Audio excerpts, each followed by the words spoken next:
बहुत समय पहले की बात है। हिमालय की तराइयों में बसा एक समृद्ध और शांत राज्य था कपिलवस्तु। ये राज्य शाक्य वंश की शान माना जाता था। ऊंचे महल, सुव्यवस्थित नगर, हरे भरे उपवन और अनुशासित प्रजा, सब कुछ वहां समृद्धि और शांति का प्रतीक था। कपिलवस्तु के राजा थे शुद्धोधन, पराक्रमी, न्यायप्रिय और प्रजावत्सल। उनके शासन में कोई भूखा नहीं सोता था और कोई अन्याय सहन नहीं किया जाता था।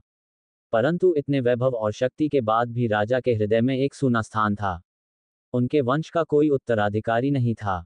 रानी माया देवी सौम्यता, करुणा और सौंदर्य की प्रतिमूर्ति थी। उनकी आंखों में ममता की गहराई थी और व्यवहार में अद्भुत शांति। वर्षों तक उन्होंने संतान के लिए प्रार्थनाएं की। राजमहल में यज्ञ हवन आदि करवाए, यज्ञ हुए, देवताओं का आह्वान हुआ, परंतु समय अपनी गति से चलता रहा। एक रात, वैशाख मास की पूर्णिमा के दिन, रानी माया देवी ने एक अत्यंत विचित्र और दिव्य स्वप्न देखा। उन्होंने देखा कि आकाश से एक श्वेत हाथी उतरा है। उसके 6 दांत थे, शरीर उज्ज्वल था और चाल अत्यंत सौम्य। वह हाथी रानी के दाहिने पार्श्व से उनके गर्भ में प्रवेश कर गया। स्वप्न इतना स्पष्ट था कि जागने पर भी रानी का हृदय धड़कता रहा। उनके चेहरे पर भय नहीं, बल्कि एक अलौकिक शांति थी। अगली सुबह उन्होंने ये स्वप्न राजा शुद्धोधन को सुनाया। राजा गंभीर हो उठे और तुरंत राज्य के विद्वान ब्राह्मणों और ज्योतिषियों को बुलाया गया।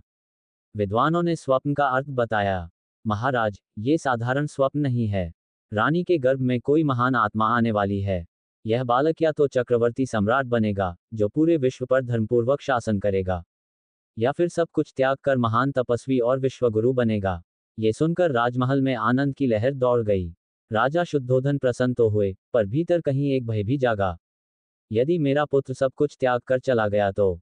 उस समय की परंपरा के अनुसार रानी को प्रसव के लिए अपने मायके जाना था। रानी माया देवी एक सुसज्जित रथ में बैठकर देवदह की ओर चलीं। मार्ग में एक सुंदर वन पड़ा, लुम्बिनी वन। ये वन आम्र, साल और अशोक के वृक्षों से भरा था। पक्षियों का मधुर कलरव, फूलों की सुगंध और शांत वातावरण, मानो प्रकृति स्वयं किसी महान घटना की प्रतीक्षा कर रही हो। जैसे ही रानी लुम्बिनी वन में पहुंची, उन्होंने विश्राम की इच्छा प्रकट की। वे एक साल वृक्ष के नीचे खड़ी हुईं और उसकी शाखा को थाम लिया। उसी क्षण, बिना किसी कष्ट के, राजकुमार सिद्धार्थ का जन्म हुआ। ऐसा लगा जैसे मानो आकाश से देवताओं ने पुष्प वर्षा की हो। धरती पर शीतल बयार बह चली। लुम्बिनी वन आनंद और शांति से भर उठा। प्रकृति का उत्सव। किंवदंती है कि उस दिन झीलों का जल निर्मल हो गया। कमल बिना ऋतु के खिल उठे। पक्षी भयमुक्त होकर गाने लगे। यह कोई साधारण बालक नहीं था, यह संकेत था कि करुणा और ज्ञान का युग आरंभ होने वाला है। जन्म के कुछ दिन बाद हिमालय से प्रसिद्ध तपस्वी असीत मुनि आए। उन्होंने बालक को गोद में लिया। पहले वे मुस्कराए, फिर अचानक उनकी आंखों से आंसू बहने लगे। राजा चिंतित हो उठे। मुनिवर, क्या कोई अनिष्ट होने वाला है? असीत मुनि बोले, नहीं महाराज, यह बालक है। ये संसार को दुख से मुक्त करने का मार्ग दिखाएगा। मैं रो रहा हूं क्योंकि मैं उस दिन जीवित नहीं रहूंगा जब ये बुद्ध बनेगा। असित मुनि की बात सुन राजा ने संकल्प ले लिया और मन में ठान लिया, मेरा पुत्र कभी दुख न देखे, कभी संसार की पीड़ा न जाने। उन्होंने आदेश दिया, राजकुमार को केवल सुख दिखाया जाए, रोग, वृद्धावस्था और मृत्यु से दूर रखा जाए।